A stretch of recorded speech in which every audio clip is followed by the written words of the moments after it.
আজকের রেসিপিটা যে একবার খাবে সে ভুলতে পারবে না, এত টেস্টি খেতে হবে। তো নমস্কার বন্ধুরা, তোমরা সবাই কেমন আছো? আশা করি সবাই খুব ভালো আছো। তো আজকে আমি বানাবো ছানার গ্রেভি, মানে ছানার তরকারি। আর এইখানে দেখতে পাচ্ছ দুধ ফুটতে দিয়ে দিয়েছি, আর এখানে দুধটা ফুটে গেছে। এবার আমি 2 চামচ ভিনিগার দিয়ে দিলাম। এবার এটাকে ঢাকা দিয়ে কিছুক্ষণ রেখে দেবো, তাহলে দুধটা ফেটে যাবে। এটা সম্পূর্ণ ঘরে, এটা আমি 1.5 লিটারের মতো দুধ নিয়েছি। আর তোমরা চাইলে প্যাকেট দুধ ইউজ করতে পারো, এটা গরুর দুধ। আর এইখানে দেখতে পাচ্ছ আমি কিছুটা দুধ আমি এখানে তুলে নিয়ে 4টে কাজু ওর মধ্যে ভিজিয়ে রেখে দিয়েছি। আর এখানে ছানাটা ফেটে গেছে। এবার আমি এটাকে জলটা ছেঁকে নেব। আর জলটা ফেলাবো না বন্ধুরা, একটুখানি রাখবো জলটা। আর এখানে কিছু মশলা নিয়েছি, যেটা হচ্ছে আদা, রসুন, কাঁচা লঙ্কা, এইটাই মশলা হবে। আর এটা হচ্ছে ছানার জলটা ছেঁকে নিয়েছি। এবার আমি যতটা জল আছে সব এই বাটিটার থেকে টিপে টিপে জলটা আমি নিংড়ে নিচ্ছি। আর একটুখানি জল আমি লাস্টে রেখে দেবো। আর এখানে দেখতে পাচ্ছ কিছু পেঁয়াজ কুচো আর কিছু গোটা গরম মশলা নিয়ে নিয়েছি, 2টো এলাচ আর কিছু গোলমরিচ আর দারচিনি, এইগুলো নিয়ে আমি গরম মশলা নিয়েছি। আর এইখানে পেঁয়াজগুলো কুচো করে রেখেছিলাম, সেটা ভালো করে এবার হালকা করে ভেজে নেব। আর এখানে দেখতে পাচ্ছ ছানাটা থেকে একদম জলটা নিংড়ে নিয়েছি। এবার দেখো ছানাটাকে হাত দিয়ে ভেঙে নেব। আর এখানে পেঁয়াজটাও ভাজা হয়ে গেছে, আদা, রসুন, কাঁচা লঙ্কার পেস্টটা দিয়ে দিলাম। আর এর যে মেন মশলা সেটা আমি তোমাদেরকে দেখাচ্ছি। এইখানে দিয়ে দেবো কিছু গুঁড়ো মশলা অ্যাড করব।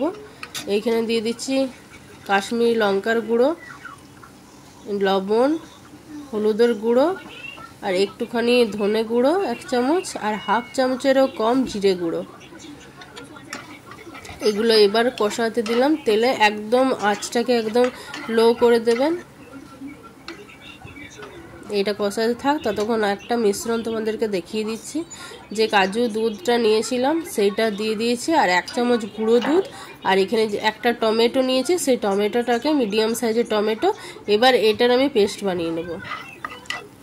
এবার যে পেস্টটা বানালাম সেই পেস্টটা আমি দিয়ে দিচ্ছি। এইটাই হচ্ছে এই ছানার তরকারিটার মেন মানে মশলা বলতে পারো। এবার আমি এইটাকে খুব ভালোভাবে কষিয়ে নেব। একদম আঁচটা লোতেই থাকবে, ঢাকা দিয়ে দিয়ে ভালো করে কষিয়ে নেব। এবার দেখো তেল ছেড়ে দিয়েছে। এবার এই সময় আমি ছানাগুলোকে হাত দিয়ে ভেঙে দিয়েছিলাম, সেইগুলোকে দিয়ে দিলাম। আর সাথে ছানার যে জলটা সেটাও দিয়ে দিচ্ছি।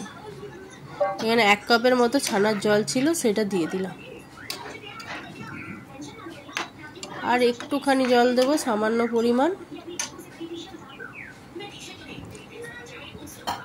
দিয়ে এটাকে ঢাকা দিয়ে আমি ওই 5 মিনিটের মতো হতে দেবো।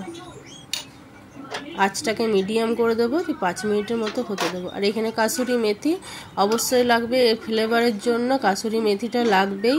এই জন্য কাসুরি মেথি দিলাম আমি 1 চামচের থেকে বেশি। এটা ঢাকা দিয়ে হতে থাক, তারপর দেখাচ্ছি।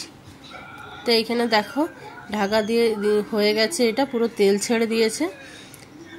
আর খুব টেস্টি হয় বন্ধুরা, তোমরা একবার বানিয়ে খেলে পরে তোমরা ছাড়তে পারবে না। আর এটা রুটি, পরোটা যেসের সাথে খাবে, ভাতের সাথে, সবই সাথেই যাবে। তো যদি তোমাদের ভিডিও ভালো লেগে থাকে তো লাইক শেয়ার করো, আর আমাকে ফলো করে রেখো। আর ইউটিউব থেকে যারা দেখছো তারা সাবস্ক্রাইব করে দিও। ধন্যবাদ।